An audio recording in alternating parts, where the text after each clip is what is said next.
नमस्कार, बहुत स्वागत है आपका न्यूज स्टेट एमपीसीजी का डिजिटल प्लेटफॉर्म आप देख रहे हैं। मैं हूं आपके साथ श्रीका राणा। आज बात करेंगे धान खरीदी को लेकर, क्योंकि लगातार जो ये मुद्दा है छत्तीसगढ़ की राजनीति में अब सियासी उबाल भी लेता हुआ नजर आ रहा है। जिस तरह से हम देख रहे हैं, देखिए पहले तो 15 नवंबर से धान खरीदी की शुरुआत हुई, 31 जनवरी तक इसकी जो अंतिम तिथि है वो तय की गई, लेकिन 31 जनवरी तक इसको नहीं खींचा गया, यानी कि मात्र 30 जनवरी को ही एंड कर दिया गया। 31 जनवरी को सरकारी छुट्टी की बात कही गई और कहा गया कि 30 जनवरी तक ही धान की खरीदी की जाएगी। उसके बाद हमने ये देखा, जो आंकड़े सामने आए, प्रशासनिक आंकड़े, उसके अनुसार कई किसान ऐसे थे जो अपना धान नहीं बेच पाए थे, जिनका धान नहीं खरीदा गया। वो किसान काफी चिंतित थे कि हमारी जो मेहनत है बर्बाद हो जाएगी, हमारी मेहनत पर तो पानी फिर जाएगा। जिसके बाद मुख्यमंत्री विष्णुदेव साय द्वारा, राज्य सरकार द्वारा फैसला लिया गया कि जो तारीख है, जो डेट है, उसको और भी बढ़ा दिया जाएगा, यानी कि 2 दिन का जो वक्त है वो किसानों को दिया गया कि भाई आपके पास 2 दिन का वक्त है, आप अपनी जो धान है वो आए और धान खरीदी केंद्र है वहां पर अपने धानों को बेचें।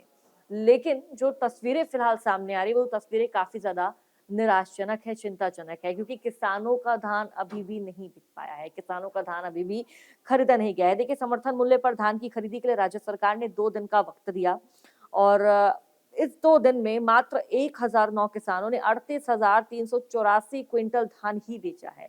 यानी कि आप सोचिए कि जब मात्र 2 दिन का वक्त दिया तो 1009 किसानों ने अपना इतना धान बेचा। तो कितने जो किसान हैं वो बचे हुए हैं अभी, जिनका जो धान है खरीदा नहीं गया है, वो किसान पेंडिंग है। काफी लंबे वक्त से प्रशासन से, राज्य सरकार से वो एक ही मांग कर रहे हैं कि भाई हमारे धान को खरीद लिया जाए, वरना हमारी जो मेहनत है वो बर्बाद हो जाएगी, हमारी मेहनत पर पानी फिर जाएगा। जिसके बाद देखिए 2 दिन का वक्त हो चुका है, बीत चुका है और 82,000 क्विंटल धान खरीदी को कम से कम पूरा नहीं कर पाए हैं, यानी कि 82,000 धान क्विंटल भी नहीं बिक पाया। इस धान खरीदी सीजन में कुल 1,48,284 किसानों से कुल 70,39,179 क्विंटल धान की ही खरीदी हो पाई है, जिसके चलते जो किसान हैं वो चिंतित नजर आए। समर्थन मूल्य पर धान की खरीदी सत्र में किसानों को परेशानियों का काफी ज्यादा सामना करना पड़ा। कई केसेस ऐसे भी हमने देखे जब किसानों को टोकन नहीं मिल पाया, किसान काफी ज्यादा चिंतित नजर आए, किसान काफी ज्यादा परेशान है। लंबी लंबी कतारों में किसान खड़े रहे, लेकिन उसके बावजूद भी जो टोकन है किसानों को वितरित नहीं किया गया। देखिए, इसके बाद जो राजनीति है वो भी काफी ज्यादा उबाल लेती हुई नजर आ रही है। हम जिस तरह से देख रहे हैं कि आम आदमी पार्टी ने धान खरीदी के मुद्दे पर कहा यह है कि मुख्यमंत्री निवास का घेराव करेंगे, यानी कि हम धान खरीदी के मुद्दे को अभी दबने नहीं देंगे, हम मुख्यमंत्री निवास का घेराव करेंगे, क्योंकि किसान परेशान है, चिंतित है। उनका धान, अब तक वो अपना धान नहीं बेच पाए हैं, उनका धान नहीं खरीदा गया है। पार्टी का यह कहना है कि धान के भुगतान के लिए किसान सहकारी बैंकों में सुबह 6 बजे से देर रात तक कड़ी धूप में लाइन लगाने को मजबूर है। सर्दी का वक्त हो, जैसा भी वक्त हो, किसान खड़े हुए हैं लाइन लगाकर। इसके बावजूद बैंक एक बार में केवल 25,000 रुपए ही भुगतान कर रहे हैं। पार्टी ने यह भी आरोप लगाया कि सरकार ने साजिश के तहत लाखों छोटे किसानों से जबरन रकबा समर्पण करवाया। यानी कि देखिए, अब धान खरीदी मामले में जो सियासत है वो गर्माती नजर आ रही है। अब आम आदमी पार्टी द्वारा सत्ता पक्ष पर यह आरोप लगाया जा रहा है कि सरकार का जो गड़बड़ झाला है वो इस पूरे मामले में सामने आया, जिससे 3 लाख किसान अभी धान बेचने से वंचित रह चुके हैं। इसलिए 28 फरवरी तक खरीदी की तारीख बढ़ाने की मांग की है। देखिए, सरकार ने अपनी तरफ से तो 2 दिन की तारीख बढ़ा दी, यानी कि 5 और 6। सरकार का कहना था कि ये आपको तारीख दे दी गई है, आप इन 2 दिनों में अपने धान की जो बिक्री है वो करें। लेकिन कई किसान ऐसे हैं जो इन तारीखों में भी अपना धान नहीं बेच पाए हैं, उनका धान नहीं खरीदा गया। इसलिए जो आम आदमी पार्टी है लगातार एक ही गुहार लगा रही कि भाई किसानों के लिए तमाम जो सुविधाएं हैं वो उपलब्ध कराई जाए, जो डेट है उसको आगे बढ़ाया जाए, यानी कि 28 फरवरी तक की जो तारीख है वो तय की जाए। पार्टी का कहना है कि इस बार धान खरीदी केंद्रों की प्रतिदिन की जो लिमिट है वो कम कर दी गई है, जिस कारण किसान सिर्फ टोकन लेकर लाइन लगाने में खड़े रहने को मजबूर है। टोकन काटने से पहले पटवारी, आरआई और तहसीलदारों द्वारा किसानों के घर जाकर भौतिक सत्यापन किया गया। आम आदमी पार्टी ने सवाल भी खड़ा कर दिया है, क्या सरकार किसानों को संदेह की नजर से देख रही है? पार्टी का यह आरोप है कि सरकार की मंशा ही धान खरीदने की नहीं थी, इसलिए लगातार सरकार द्वारा इस पूरे मामले को टाला जा रहा था और कहीं ना कहीं जो बहाने हैं वो किसानों के समक्ष रखे जा रहे थे। देखिए, केंद्र के ट्रेड डील पर भी सवाल खड़ा हो चुका है। आम आदमी पार्टी ने केंद्र सरकार की अमेरिका के साथ नई ट्रेड डील को किसान विरोधी बताया है।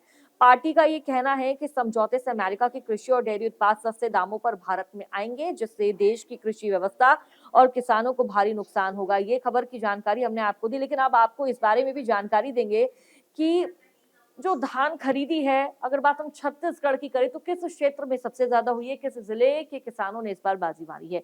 देखिए, इस सीजन में महासमुंद जिले के किसान सबसे आगे निकल कर आए। टॉप 10 सूची में रायपुर का नाम भी शामिल है, बिलासपुर जिले का नाम भी शामिल है, जहां किसानों ने जगह बना ली है। टॉप 10 जिलों के कुल किसानों की संख्या जो 13,51,000 है। देखिए, दिलचस्प ये है कि धान बेचने में अब सिर्फ ग्रामीण इलाके ही नहीं बल्कि बड़े शहरों के अंतर्गत आने वाले जो किसान हैं वो भी इसमें शामिल हैं। एक रिपोर्ट के अनुसार खरीफ वर्ष में अभी तक जो धान बेचने वाले किसान हैं उनकी संख्या, खरीदी के वॉल्यूम दोनों में बढ़ोतरी दर्ज की गई है। प्रमुख जिलों की बात करें, महासमुंद, बलौदाबाजार, बेमेतरा, बालोद और रायपुर ने मजबूत उपस्थिति दर्ज कराई है।